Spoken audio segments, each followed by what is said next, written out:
রাধে রাধে। আমরা এই ভিডিওর মাধ্যমে আজকে জানবো হরে কৃষ্ণ আর হরে রাম কথার অর্থ কী। হরে অর্থাৎ ঈশ্বরের শক্তিকে সম্বোধন করা হয়। কৃষ্ণ রাম এই উভয় শব্দের পরম আনন্দ। হরা ঈশ্বরের পরম আনন্দময়ী শক্তি। হরার সম্বোধন পদ হরে। ঈশ্বরের পরম আনন্দময়ী শক্তি আমাদেরকে ঈশ্বর লাভে সাহায্য করে।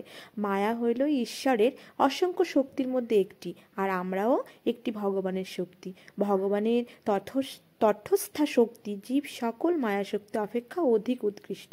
এই উৎকৃষ্ট শক্তি জীব যখন নিকৃষ্ট শক্তি মায়ার সংস্পর্শে আসে তখন এক অপ্রীতিকর অবস্থার সৃষ্টি হয়, কিন্তু উৎকৃষ্ট তটস্থা শক্তি যখন হরা নামের পরম আনন্দময় শক্তির সংস্পর্শে আসে তখন উহা আনন্দময় স্বাভাবিক অবস্থায় প্রতিষ্ঠিত হয়।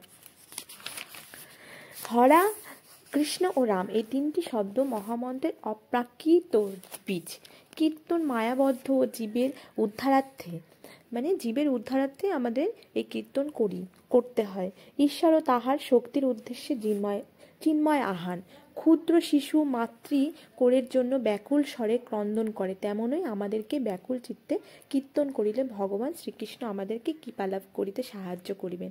আর যে আন্তরিকভাবে এই মহামন্ত্র কীর্তন করেন সেই ভক্তের নিকট ভগবান আত্মপ্রকাশ করেন। এই কলহ ও কপটতার যুগে আত্মলব্ধির উপায় মহামন্ত্র। হরে কৃষ্ণ কৃষ্ণ কৃষ্ণ হরে হরে, হরে রাম রাম রাম হরে হরে।